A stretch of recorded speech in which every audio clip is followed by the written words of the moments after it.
Les amis Scorpions, bienvenue sur la chaîne Le Tarot de la Transition. Qu'est-ce que je peux vous dire? Bienvenue pour votre tirage hebdomadaire aussi, pardon, je vais y arriver. Donc nous sommes sur le tirage de la semaine qui va du 6 au 12 février. N'oubliez pas que ce sont des tirages généraux, hein, il peut ne pas correspondre en tout point à votre situation et en fait même chaque Scorpion est différent. On ne vit pas les choses de la même manière, on ne vit pas non plus la même chose au même moment. Donc voilà, donc si ça vous parle, prenez, si ça vous parle pas, n'hésitez pas à laisser à côté. Et n'hésitez pas non plus à ressentir vous aussi l'énergie des cartes. Hein. Notre intuition est souvent juste. Moi je les interprète, je vous donne les différentes interprétations qui existent et vous pouvez voilà, aussi ressentir les choses. Qu'est-ce que j'ai à vous dire? Pour ceux qui me suivent, la semaine passée, j'avais utilisé les cartes de la transformation du Reiki. Mais comme je n'ai pas eu de retour de mes internautes, j'ai décidé de ne pas les utiliser cette semaine. Par contre, je garde l'oracle du peuple animal et on va y aller. Je remercie vraiment toutes les personnes qui se sont abonnées, likées, qui m'ont laissé des commentaires. Merci beaucoup. Et je réitère, abonnez-vous, likez, laissez des commentaires parce que c'est ainsi qu'il y a une manière suffisante d'être vu aussi. Et c'est ça qui me permet de vous proposer ces tirages, que ça soit mensuel, que ça soit hebdomadaire, gratuitement, que vous puissiez avoir accès à tout cela. Voilà. Allez, on y va. Quel est le message de l'oracle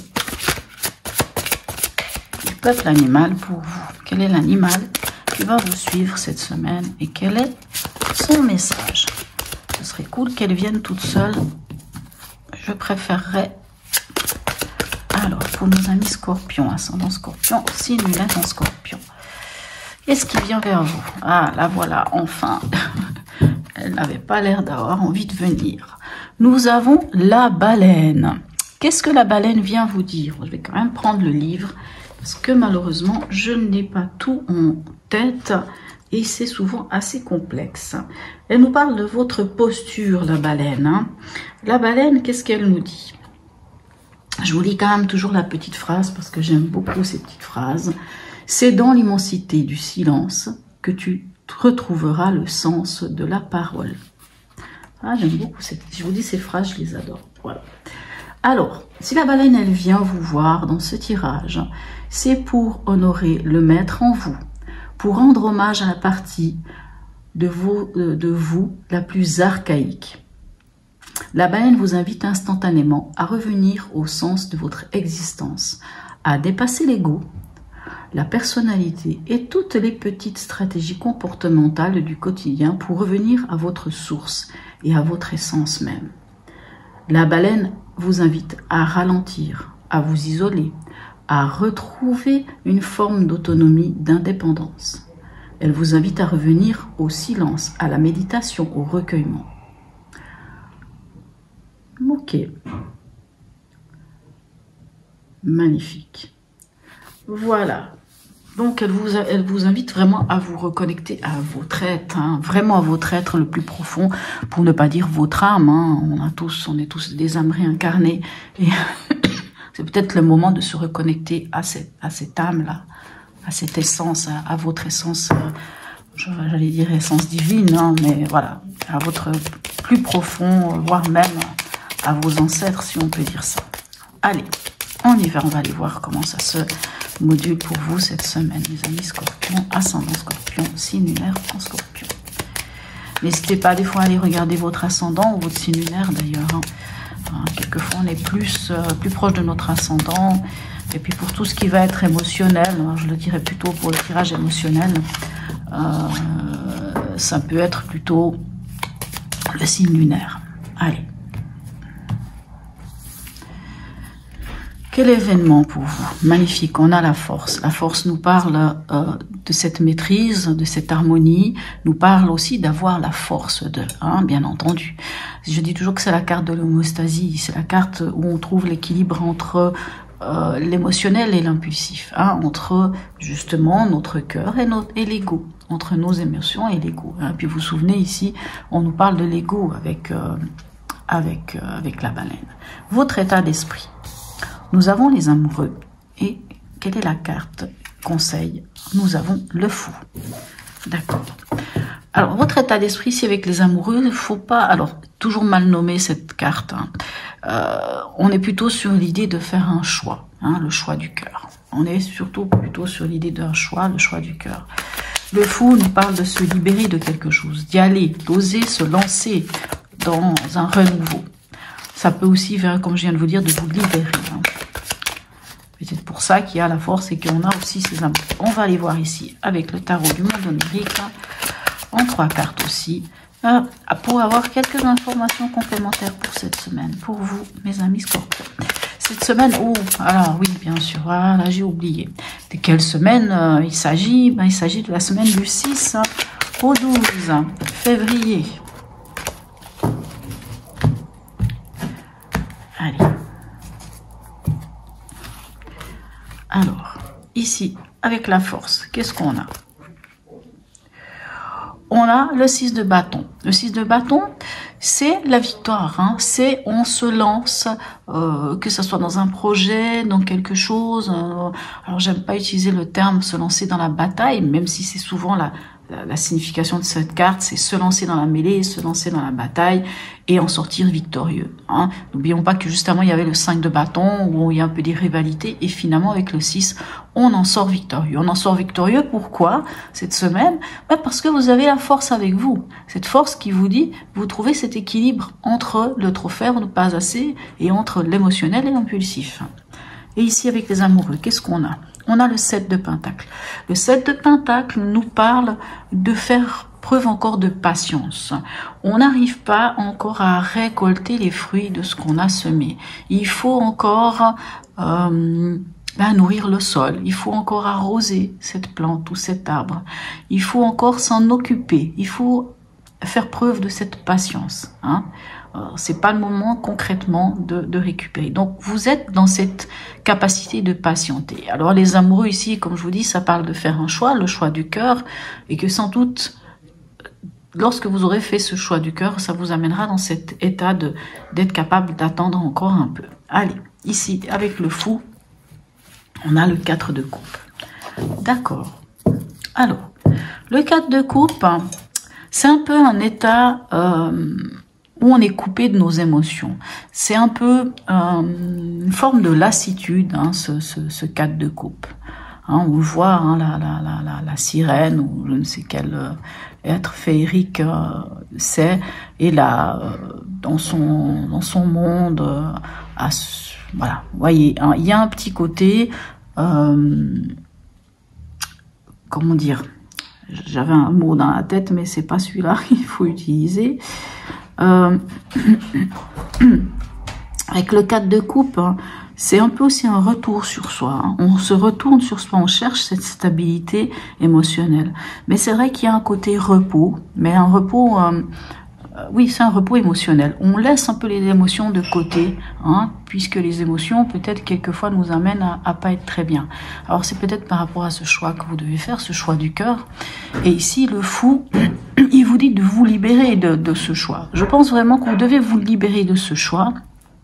Et vous devez, pour cela, être capable, c'est vrai, peut-être d'aller sur un chemin vers lequel vous n'avez peut-être pas l'habitude d'aller, de vous débarrasser de l'essentiel, enfin de tout, et de garder juste l'essentiel avec vous, et de vous lancer, peu importe ce que les gens pensent, peu importe ce que les gens vous disent. Alors peut-être, oui, pourquoi pas cette petite forme de retrait, hein, un peu, pour chercher en vous quel est ce point. Hein. Moi je dis que le 4 de coupe, c'est quand on se pose et qu'on cherche aussi en soi quel est cet endroit, quel est ce moment, quel est cet instant, quel est ce lieu au fond de soi, dans son cœur, où tout d'un coup on se sent bien, mais on se sent bien avec soi-même, vraiment, pour soi et avec soi. C'est un moment un peu de repli sur soi, de retour vers soi, et c'est pas une mauvaise chose. Allez, on va aller voir ici. Je vais remonter les cartes. En fait, je viens de me rendre compte qu'elles sont un peu basses. Alors, avec l'horoscope de Leila, qu'est-ce qu'on a? On a 2 cartes qui sont tombées, mais sont tombés à 2, donc je vais pas les prendre. Allez, ici pour la force et notre 6 de bâton, qu'est-ce qu'on a pour vous? Allez, viens ici, elle est là. On a un nouveau départ, on a la nouvelle lune, hein, un renouveau. Vous allez vers un renouveau. Vous avez la force, en tout cas, de vous lancer dans ce renouveau. On le voit ici. Et le fou, il vous dit, allez-y. Hein, le fou, il vous dit carrément, allez-y. Allez. Qu'est-ce qu'on a ici dans votre état d'esprit? On a le printemps. Alors, le printemps nous parle aussi, encore une fois, d'un renouveau, bien entendu. Hein. Le printemps, c'est quand tout repousse, tout revient, les petites herbes poussent. Le printemps nous parle, encore une fois, d'un départ. Hein. Ça peut nous parler aussi d'une rencontre. Alors, ça ne va pas parler à tout le monde. Bien sûr, on a quand même les amoureux. Alors, même si je dis toujours que les amoureux est assez mal nommé, puisque c'est plutôt l'idée du choix. Mais même si c'est l'idée du choix, n'oublions pas que c'est le choix du cœur. Hein. C'est le choix lors d'une rencontre amoureuse. Il peut y avoir aussi d'ailleurs un côté un peu comment on dit ça, il peut y avoir avec l'amoureux une forme de triangulaire, hein, d'où l'idée du choix, d'où l'idée de laisser parler son cœur pour faire le bon choix. Et ici avec le printemps, on peut nous parler d'une rencontre, on peut nous parler justement cette idée d'un nouveau cycle. Ici on parle d'un nouveau départ, ici on nous parle quand même d'un nouveau cycle, et on nous parle de ce nouveau cycle. Alors il pourrait être amoureux, bien entendu, mais c'est votre état d'esprit.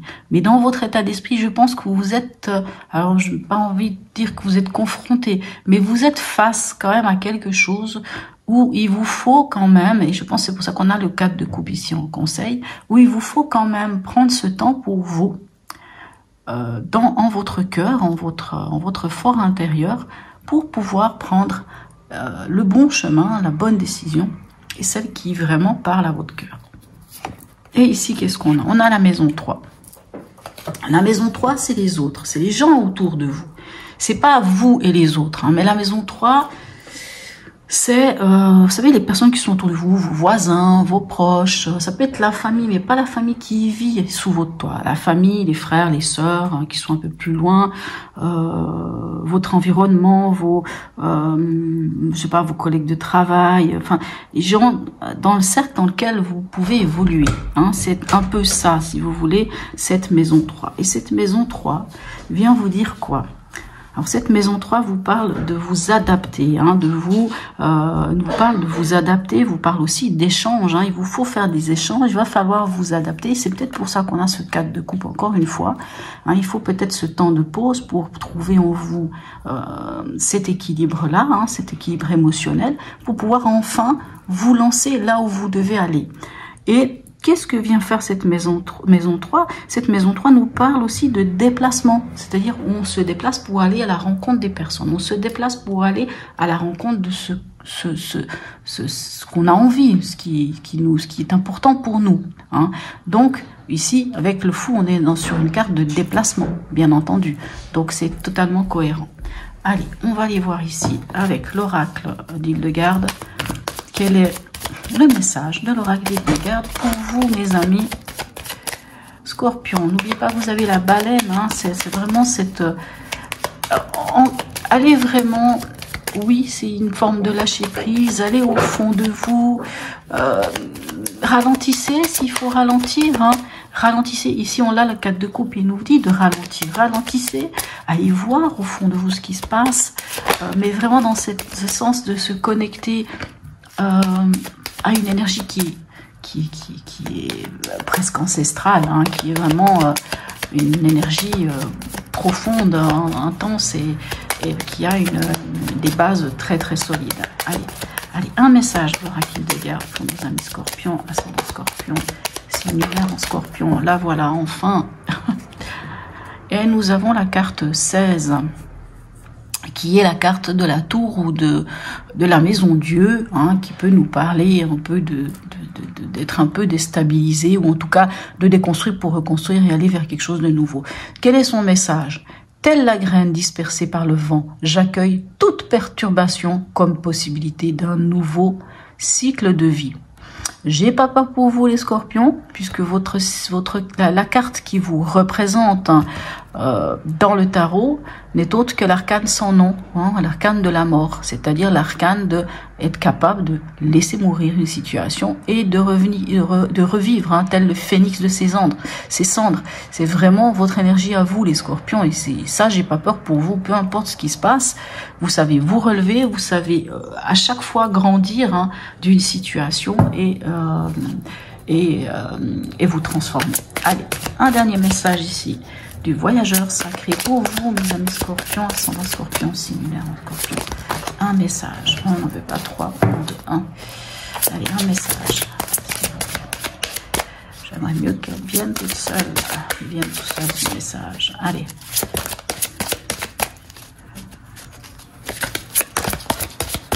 Elle est là, puisqu'elle dépasse largement. Quel est-il? Traverser les ponts. C'est le temps de la guérison, de l'union, de la réparation et de la libération. Le fou vous parle de libération. Voilà mes chers amis scorpions. Très beau programme qui vous attend cette semaine. Je vous souhaite une très très belle semaine et je vous dis à bientôt.